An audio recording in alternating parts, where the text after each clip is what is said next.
daily motivation.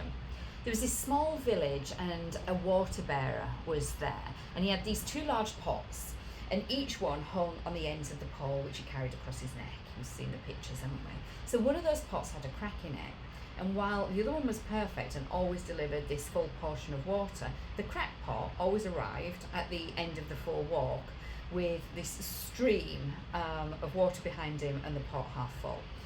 This went on a daily basis, with the water bearer going to all the effort but only delivering 1.5 pots of water to his master's house.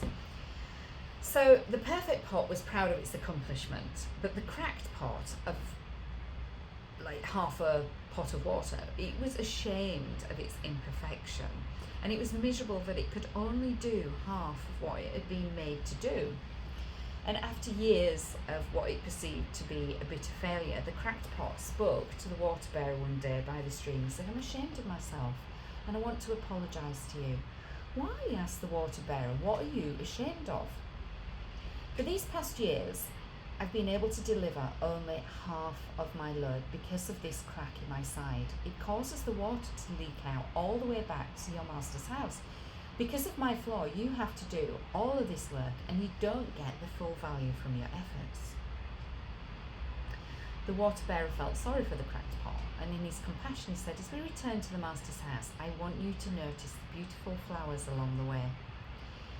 And as they returned back and they walked up the hill, the old cracked pot took notice of the sun warming and beautiful wildflowers on the side of the path. And he cheered in somewhat, really, because he realised that those flowers would never have been there had he not leaked this water out.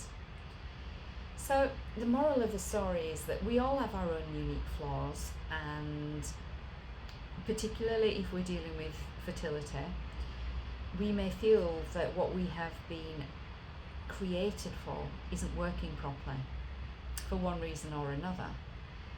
That doesn't mean that firstly you can't deliver water. It might take a little bit longer to get a full pot, but it doesn't mean it can't be done.